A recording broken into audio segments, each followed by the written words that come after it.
You're just a burden." That's what he said. No hesitation, no remorse.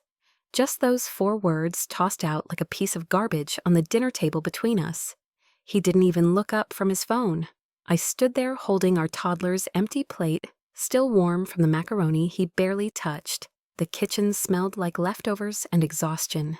My back ached, my shirt was stained, my body wrecked from labor, from nursing from 3 years, of being the full-time mom, full-time maid, full-time ghost. And yet, it wasn't the fatigue that crushed me. It was him. The man I married. The man I believed in. The man who once held my hand like it was something sacred. He didn't even flinch when he said it again. "You're not contributing, you just stay home and spend money I earn." He shrugged, still scrolling. "It's not like you're doing anything hard. I carry all the weight." I didn't say anything. I couldn't. I stood there frozen, like my body had gone numb, but my mind, it was screaming. I wanted to ask him if he remembered the night I was up changing diapers while he slept soundly before his big presentation, or the day I stayed up with our son for 48 hours straight because of a fever while he went out for drinks with colleagues, or the months I kept this home running like clockwork while he got promoted. But I didn't say any of that because something deeper, colder was forming inside me. Not rage, not sadness, clarity. He didn't love me. He didn't even respect me. He thought I was disposable. That night, he went to bed without another word, like nothing happened. He even kissed our son goodnight, the same lips that had just told me I was a parasite. I stayed in the kitchen, staring at the tile floor, heart pounding. Then I opened the dishwasher. I loaded every plate. I wiped every counter. I made everything spotless. And as I stood in that perfectly clean kitchen, dead silent except for the hum of the fridge, I asked myself, is this it? Is this the version of me he gets to define? Am I really just a burden?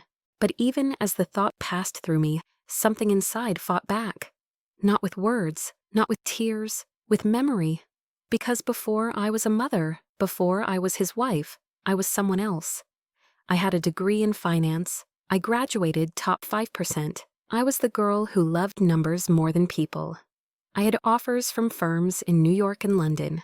I had dreams that didn't revolve around playdates and laundry cycles. But life happened. Pregnancy happened. We decided together that I would stay home. He said it made sense. It made financial sense. Until I became the unpaid intern of our household.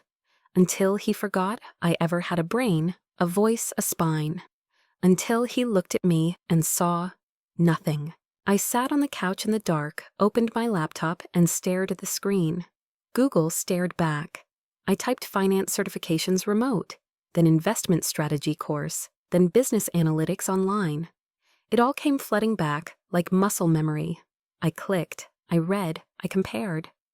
Somewhere between the 3rd and 4th tab, I realized I still understood this. I could still do this. Maybe better now because I wasn't just hungry. I was starving. I wasn't looking to prove him wrong. I was ready to become someone who didn't need to explain herself to people like him ever again.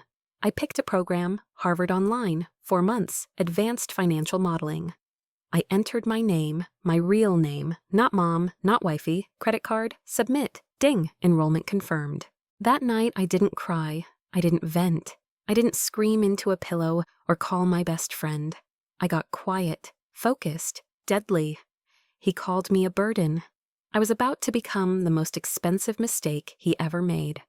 I shut the laptop softly, and from that moment forward, I started living a double life. While he slept, I studied. While he mocked, I mastered. That was the rhythm of my life. Quiet, repetitive, ruthless. Every night, after I tucked our son into bed and heard the sound of his deep, even breathing down the hall, I became someone else. No longer the invisible woman in his house. No longer the unpaid help in a forgotten role. Just me, raw, focused, hungry. I'd sit on the floor with my back against the wall, a chipped mug of coffee next to me, and my old laptop on my knees, the same one I used in college, still clinging to life. The screen flickered. The battery died fast, but it was enough. It had to be. I started with the basics, financial modeling balance sheets, valuation methods. Concepts I once knew but hadn't touched in years. It felt like waking up a version of myself I'd buried. Then I went deeper. Udemy, Coursera, edX. I enrolled in every course I could afford.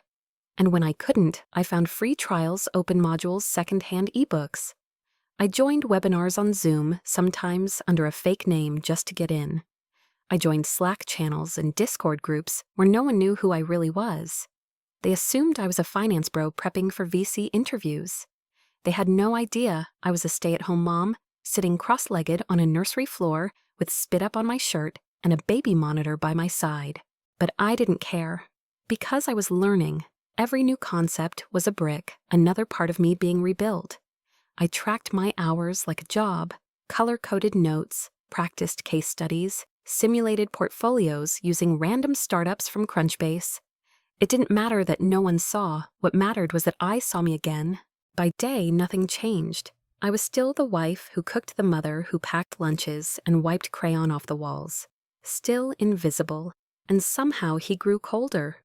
He stopped asking my opinion on groceries, family plans, finances. He made decisions alone, informed me like I was staff. Once he planned a trip, booked everything, and left the confirmation email on the counter. When I asked why he didn't tell me, he said, "I didn't think you'd care." But what he meant was, "I didn't think you mattered." And slowly he stopped seeing me as a partner. I became a presence, a soft body that handled chores, a quiet figure fading into the background of his life. He'd come home, loosen his tie, and talk to me like I wasn't really there. Leadership is clueless. Our new strategy is garbage. People don't get what it takes to build something. I'd nod, I'd listen, but inside I was processing every word like data. I realized he didn't think I understood his world, because he never stopped to ask if I had one of my own. But I did. I just wasn't showing it yet. Nights stretched into months.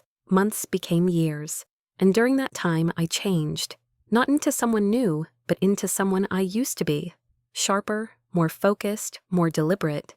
The version of me he never bothered to imagine.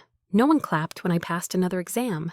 No one posted praise or offered endorsements. There were no celebrations, just me, my chipped mug, and a browser full of spreadsheets and dreams.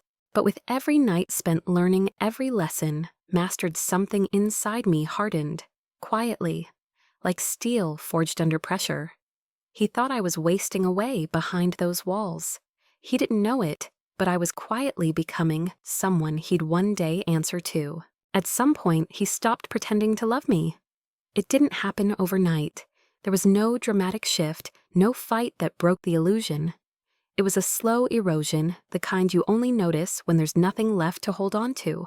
He started coming home later. No explanations, no warmth, just the sound of keys hitting the kitchen counter and a mumbled, long day.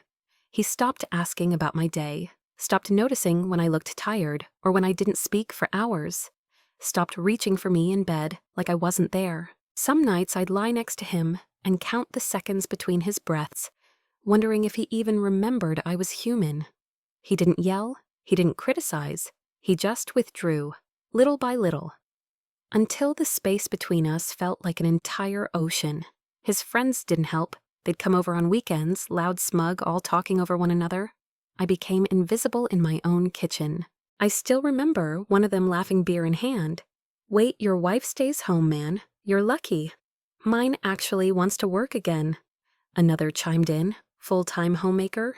Huh, must be nice. Yoga, wine, and Netflix all day." I smiled, politely, topped off their drinks, but inside I was already drafting my next case study. I didn't need to correct them. I didn't need to prove anything. Let them think I was soft. Let them think I was nothing. Because the longer they underestimated me, the more dangerous I became. And him. He barely looked at me anymore. He'd talk about his company like he was the only one in the world carrying weight. One night he was pacing the living room, ranting to himself. "CEOs stuck in the Stone Age," he muttered. "Still thinks print media has a future. No clue about scale or tech investment." Then boards starting to talk about change. They want someone younger, sharper. I didn't look up from the laundry I was folding, but I heard every word. He sighed, dropped onto the couch, and added, almost bitterly, "If they bring in some hotshot outsider, we're all screwed." I said nothing, just folded another towel, smoothed the corners, and quietly thought maybe that's exactly what they need. But I wasn't ready. Not yet. At that point, I was still building, still absorbing, still deep in the process of becoming someone I hadn't been in years. He didn't know I was learning burn rate strategy that same week. Didn't know I had just completed a private webinar on corporate restructuring. Didn't know that while he was rolling his eyes at inexperienced hires, I had just passed a full module on investor relations. But I didn't rush, I didn't reveal, because I understood something now. Silence is leverage. And in this house, I was learning how to use it. There was a kind of power in being dismissed. The less he included me, the more he revealed. Plans, worries, frustrations. Like I was too insignificant to matter, too simple to understand. And I let him believe that. I let him think I was shrinking, while every part of me was quietly expanding. He thought I was fading, that I'd become part of the wallpaper, that nothing about me had changed in years. But he was wrong. He just stopped looking. And I stopped needing to be seen. He thought I was invisible. Turns out I was just underground. I wasn't just learning, I was transforming. It didn't happen all at once. No dramatic makeover. No montage with upbeat music. It was quieter than that, more deliberate. It started with small things, stretching in the mornings, swapping late-night snacks for green smoothies, sleeping earlier so I could wake up sharper. Then I began walking every day, just 30 minutes around the block. No headphones, no distractions. Just me, my thoughts, and the awareness that this body I'd once forgotten was mine again. It wasn't about losing weight. It was about regaining control. I updated my LinkedIn. New photo, new summary, new identity. No mention of stay-at-home mom, no timeline gaps. Just a clean, sharp profile with certified credentials, completed coursework, and a new title, Independent Financial Strategist. Then I started connecting investors, analysts, founders, people who didn't know me, and more importantly, didn't know who I had been. I joined groups, commented on thought pieces, sent messages, polite, curious, always professional. Most ignored me, but a few didn't, and that's all I needed. My first break came from a founder running a small fintech startup. He posted about needing someone to help refine his investor pitch deck. I reached out under a pseudonym. He gave me a chance. In 2 weeks, I restructured his pitch, modeled a scalable revenue pathway, and helped him land a second meeting with an angel group. He was thrilled. He called me a quiet genius. I said nothing. I didn't want credit. I wanted practice. From there it grew. Referral by referral. Slack invite by Slack invite. I became a ghost consultant, an anonymous hand behind strategy decks and funding plans. Sometimes I used a second identity. Sometimes I let people assume I was someone overseas. It didn't matter as long as they took my ideas seriously. And they did. I got good, really good. I wasn't just solving problems, I was seeing patterns others missed. I'd sit on Zoom calls, camera off, listening to investors debate, and silently note which ones were playing the long game. Eventually, I was invited to contribute to a private fund discussion board. They didn't know my background, they didn't ask, they just knew I made sense. I watched deals form in real time, watched startups rise and fall before the public ever heard of them. I wasn't in the spotlight, I was in the infrastructure, and I liked it that way. Then came the twist. One of the funds I had informally advised was expanding their portfolio. They were exploring mid-stage companies with scalable infrastructure but weak strategic direction. I read the short list, and there it was, my husband's company, struggling, directionless, overleveraged, but still salvageable with the right mind steering it. The irony didn't hit me right away. It came slowly, like a slow burn reveal. His company needed help, and the people now making that decision were people I'd quietly influenced. I didn't laugh, I didn't even smile. I just made a call. I didn't apply for a job. I didn't ask to be hired.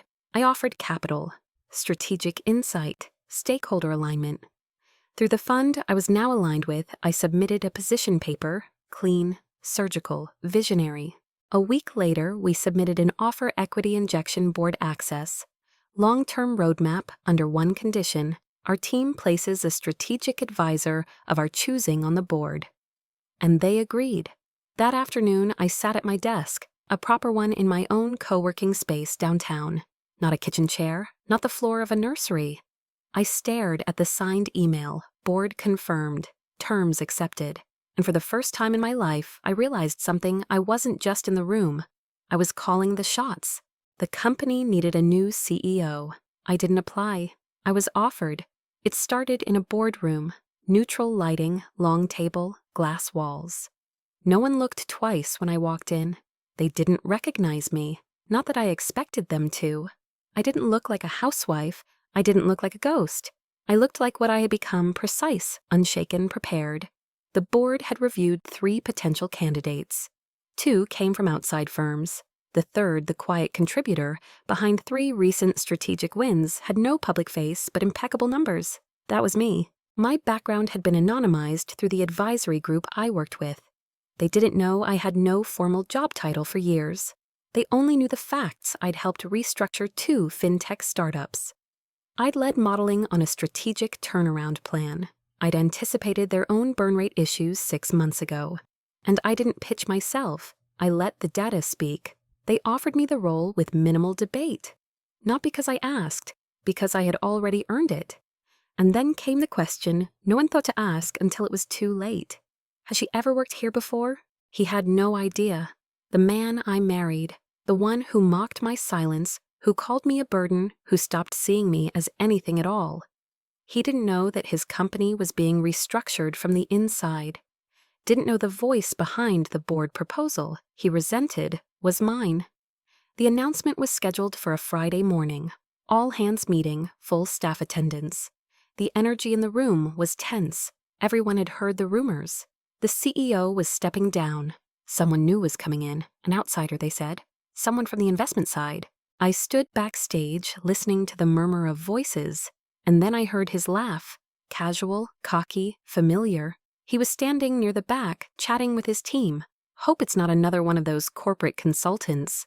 You know how out of touch they are. All talk, no grit. I didn't flinch. I adjusted the cuffs of my suit jacket, slate gray tailored sharp, and waited for my cue. Then the room shifted. The interim chair took the mic. Thank you all for being here. Today we're honored to introduce our new CEO. She comes with a proven track record in financial strategy, organizational turnaround, and long-term scaling. Her work has already touched this company more than you know. Pause. And now she'll lead it. Silence. And then my name. Full, clear, unmistakable. I stepped out. For a second, the room didn't react. People blinked. Whispers stirred. A few mouths fell open. And then I saw him. Frozen. His expression went from curiosity to confusion to something close to panic. He didn't move, didn't speak, just stared, like he was seeing a ghost. But I wasn't dead. I had never been more alive. I walked to the center, took the mic, and let the quiet do its job. Then I smiled, calm poised, not a trace of cruelty, and said, let's build a company that values every contribution, visible or not. I didn't look at him, not out of spite, but because I didn't need to. This moment wasn't about revenge. It was about recognition, not from him, from me. I had waited years to feel that click, the one where every sleepless night, every dismissal, every moment of being underestimated, snapped into alignment. And it didn't come with applause. It came with silence and power. He avoided my eyes. For the first time, he was silent. The formal meeting had ended. Applause, awkward nods, a few scattered congratulations from employees who weren't quite sure what just happened. I had shaken hands with the board, spoken briefly with the legal team, and accepted the transition brief from the outgoing CEO without blinking. But the real meeting hadn't started yet. He waited in the hallway, stiff pale, not saying a word. I glanced at him once, and he looked away. They scheduled the one-on-one under the pretense of team alignment. But we both knew what it really was. He stepped into the room first. I followed, closed the door gently, and took my seat at the head of the small conference table. He sat across from me, not beside me, not opposite as a partner, below me. On the org chart, he was 3 levels down. Technically, I wasn't even required to speak with him directly. But I'd allowed the meeting, out of courtesy, not emotion. He didn't know where to put his hands. He glanced at the folder in front of him, then back down. His mouth opened slightly, then closed again. Silence. Then finally a whisper, "So it's really you." I didn't respond. I just looked at him, calm, steady, unreadable. He searched my face, like he was looking for something familiar. But I wasn't there anymore. Not the version of me he knew. Not the one he dismissed in the kitchen. Not the one he walked past for years like a shadow. I'd left her behind. His voice cracked the next time he spoke. "How?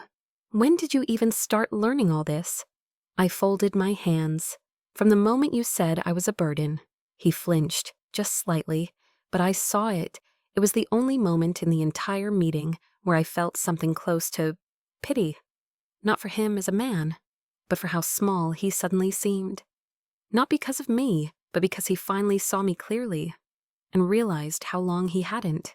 He leaned forward. "Why didn't you tell me there it was?" The question he thought would turn this into a misunderstanding, a missed opportunity, something he could still fix. But this wasn't about secrets. It was about distance, years of it, years where he never asked, never looked, never cared enough to imagine I was more than what he saw. I didn't want to hurt him, and I didn't want revenge, not anymore. That desire had burned out long ago, replaced by something quieter. Peace, because I no longer needed his validation. I didn't need him to apologize. I didn't need him to be sorry. I didn't even need him to understand.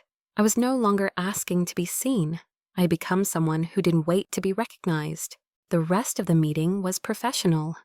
I reviewed his team's position, outlined what was expected during the next quarter, offered a clear, non-negotiable deadline for performance review. He nodded, said "yes, ma'am" more than once. That part almost made me smile, but I didn't, because it wasn't funny. It was finished. That evening, I came home first. The apartment was quiet. My son was with my sister for the weekend, a prearranged visit. I changed into something soft, made tea, sat on the couch, and watched the light shift across the walls. He came in a little after 9. Didn't say much, didn't ask what I wanted for dinner, didn't turn on the TV. Just stood in the hallway for a while, then wordlessly walked into the living room, saw me sitting where he used to sit, and paused. He looked tired, but I wasn't angry anymore. I simply stood up, walked past him, and left the room. He didn't follow. That night, he slept on the couch, and for the first time in years, I slept like a boss. I wasn't his wife anymore. I was my own empire. The divorce papers were signed in silence. No fights, no accusations, no last-minute pleas, just signatures on a clean white page, and 2 people who no longer recognized each other. He didn't contest anything, didn't ask for custody, didn't touch the investments or the accounts I'd built under my name. He didn't dare, because he finally understood what I'd become. And because somewhere deep down, maybe he also understood that he'd stopped deserving to stand beside it. I left him the house, not out of kindness, out of clarity. That house held too many ghosts of who I used to be, of the silence of the smallness I once accepted. I didn't want the memories. I didn't want the kitchen where I stood in tears. I didn't want the bedroom where I used to lie awake, wondering if I mattered. Let him keep it. I moved into a penthouse near the heart of the city. The elevator opened straight into my living room. The windows stretched floor to ceiling, casting golden light across polished stone and quiet art. My office 3 floors down in the same building. No commute, no permission. No one telling me what I was worth. Just me, a view of the skyline, and a company that now bore my signature. My son adjusted quickly. He had his own room, a reading nook, a shelf for every single dinosaur name he memorized. One afternoon, while I was prepping a deck for an investor meeting, he climbed into my lap and asked Mommy, "Are you the boss of Daddy?" Now I laughed, not mockingly, but gently. Then I looked him in the eyes and said, "No, baby, I'm the boss of myself." He nodded like it made perfect sense. And it did. Sometimes when the world went quiet, and I stood alone in that high apartment, I'd think back to the beginning, to the nights on the kitchen floor, to the insults spoken without raising a voice, to the woman I used to be tired, invisible, reduced to silence. She felt like a different person now, not weaker, just unfinished. And maybe I had to be broken to rebuild right. I didn't tell many people what had happened. Not about the company, not about the boardroom reveal, not about the man who once called me a burden, then had to stand when I entered the room. I didn't need to. Because freedom isn't loud, it's spacious. It's walking through your front door without holding your breath. It's checking your calendar and seeing meetings you chose. It's knowing your name isn't attached to anyone else's success, only your own.